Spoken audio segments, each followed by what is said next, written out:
अब हम बात करते हैं गॉस लॉ की एप्लीकेशंस के बारे में।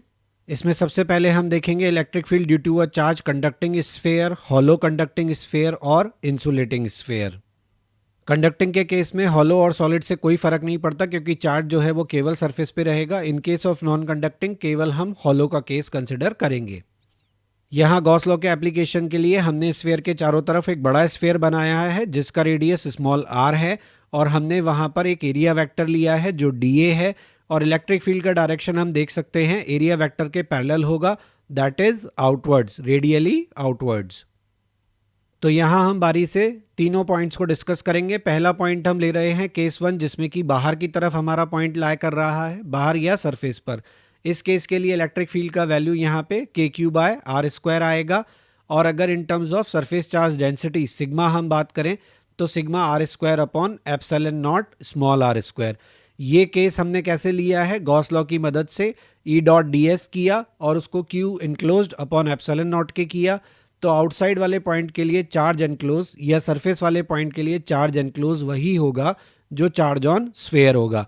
इसके बाद दूसरा केस हम सरफेस पे लेते हैं, वहाँ के लिए इलेक्ट्रिक फील्ड का वैल्यू सिग्मा/ε0 और इनसाइड वाले पॉइंट के लिए इलेक्ट्रिक फील्ड का वैल्यू 0 होगा क्योंकि कंडक्टर में अंदर की तरफ कोई इलेक्ट्रिक फील्ड एग्जिस्ट नहीं करता।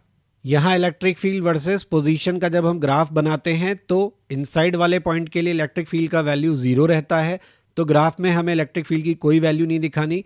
R=R यानी रेडियस के लिए हमें इलेक्ट्रिक फील्ड का वैल्यू मैक्सिमम मिलता है। इसके बाद सरफेस से जैसे जैसे हम दूर जाते हैं हमारा इलेक्ट्रिक फील्ड 1/r² से डिक्रीज करता है फॉर आउटसाइड पॉइंट। अब क्योंकि हमारे पास इलेक्ट्रिक फील्ड की इंफॉर्मेशन आ गई है, हम इलेक्ट्रिक पोटेंशियल का केस भी डिस्कस कर सकते हैं क्योंकि हमें मालूम है कि हम पोटेंशियल को कैसे निकालते हैं, इंटीग्रेशन से, line integral of electric field से। तो इनसाइड वाले पॉइंट के लिए हमारा इलेक्ट्रिक फील्ड 0 है तो हमारा पोटेंशियल क्या रहेगा, कांस्टेंट रहेगा। यानी हम कहीं भी चले जाएं इनसाइड में हमारे पोटेंशियल के अंदर कोई चेंज नहीं आएगा। इसका वैल्यू KQ/r। सरफेस पर आते हैं तो इलेक्ट्रिक फील्ड का वैल्यू KQ/r²। इंटीग्रेट करेंगे तो हमें V ऑन सरफेस यानी पोटेंशियल ऑन सरफेस KQ/r मिलेगा।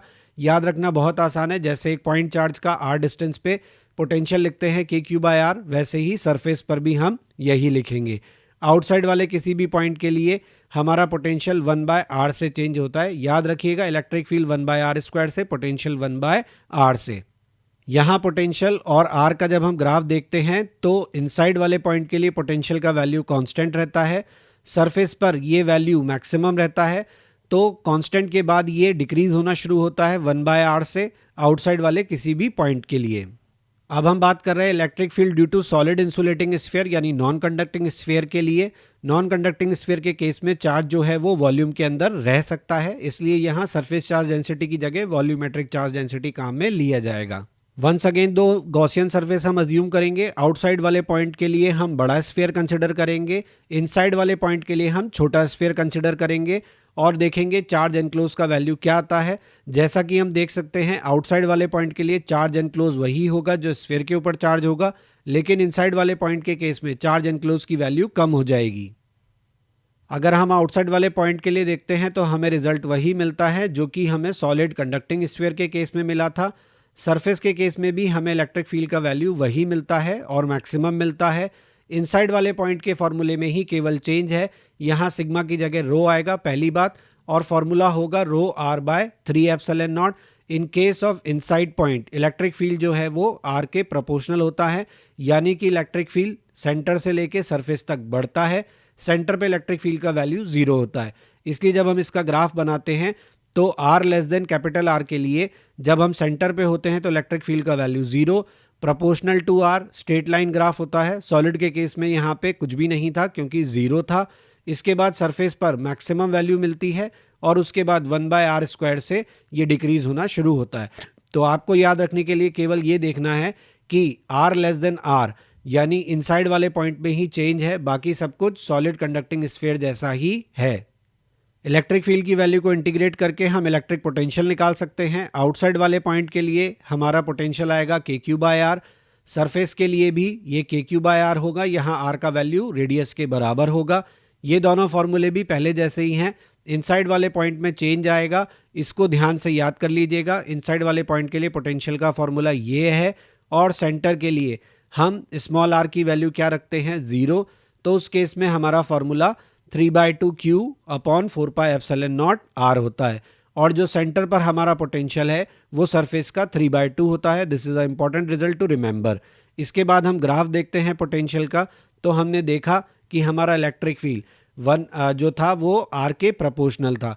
तो इंटीग्रेशन करने पर हम देख सकते हैं कि हमें पोटेंशियल का कर्व ऐसा मिलेगा। सरफेस के बाद ये पोटेंशियल जो है वो हाइपरबोला से चेंज होगा। अब हम बात करेंगे electric field due to infinitely long charge. Long charge के कारण जो इलेक्ट्रिक फील्ड होगा उसको कैलकुलेट करने के लिए गॉसियन सरफेस हमें सिलेंड्रिकल अज्यूम करना होगा। सिलेंड्रिकल के केस में हम देख सकते हैं कि केवल जो कर्व्ड सरफेस एरिया है उसके लिए ही हमें यहाँ पर फ्लक्स का वैल्यू मिल रहा है।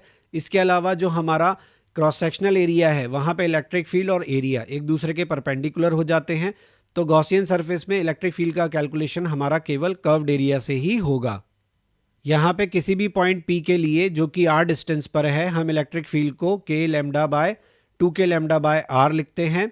और यहाँ पर हम देख सकते हैं इलेक्ट्रिक फील्ड जो है वो r के इन्वर्सली प्रोपोर्शनल है, यानी जैसे जैसे r बढ़ेगा वैसे वैसे आपका इलेक्ट्रिक फील्ड डिक्रीज होगा।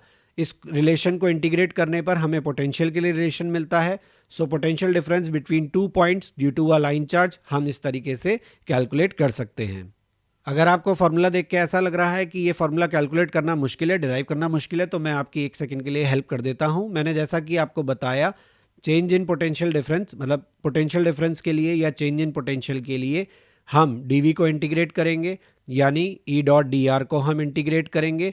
माइनस साइन की कैलकुलेशन को छोड़िए, आगे बढ़ते हैं। इलेक्ट्रिक फील्ड को लिखेंगे 2k lambda by R, D R के लिए इंटीग्रेशन 2k लैम्डा बाहर चला जाएगा, इंटीग्रेशन ऑफ 1/r, ये हम जानते हैं कितना आएगा ln r। तो अब ln r में आपको लिमिट रखनी है लोअर टू हायर, तो लोअर लिमिट अपर लिमिट, तो देख सकते हैं आपको यही फॉर्मूला यहाँ पे मिलेगा। ये कैलकुलेशन मैंने आपको इसलिए करके बताया ताकि ऊपर के किसी भी फॉर्मूले में आपको ये ना लगे कि आप उस फॉर्मूले को डिराइव नहीं कर सकते। किसी भी इंस्टेंट पे आप इंटीग्रेट करके बड़े आराम से डिराइव कर सकते हैं। अब हम देखेंगे electric field due to uniformly charge sheet. In case of infinite sheet of charge हमें जो इलेक्ट्रिक फील्ड मिलता है, एक बात तो ये कि जहां हमने लाइन चार्ज में देखा था कि केवल कर्व्ड सरफेस एरिया के लिए गॉस लॉ का कैलकुलेशन हुआ था, क्रॉस सेक्शनल एरिया के लिए कोई कैलकुलेशन नहीं हुआ था। यहाँ उल्टा है, यहाँ शीट ऑफ चार्ज के लिए जब हम गॉसियन सरफेस की बात करते हैं तो सिलेंड्रिकल गॉसियन सरफेस माना जाता है, जिसमें कर्व्ड सरफेस एरिया जो है वो परपेंडिकुलर होता है इलेक्ट्रिक फील्ड के, क्योंकि इलेक्ट्रिक फील्ड जो है वो शीट के प्लेन के परपेंडिकुलर और आउटवर्ड है। तो जो दोनों तरफ हम क्रॉस सेक्शन बनाएंगे यहाँ पे हमारी गॉसियन सरफेस के, उन दोनों के एरिया वेक्टर के पैरेलल हमारा इलेक्ट्रिक फील्ड आएगा, इफ वी अज्यूमिंग दैट ये हमारा पॉजिटिवली चार्ज शीट है। तो यहाँ पे हमारा इलेक्ट्रिक फील्ड क्या हो जाएगा, sigma by 2 epsilon naught. Electric field का डायरेक्शन कैसा होगा, perpendicular to the sheet of charge. Outward और इनवर्ड डिपेंड करेगा चार्ज कैसा है।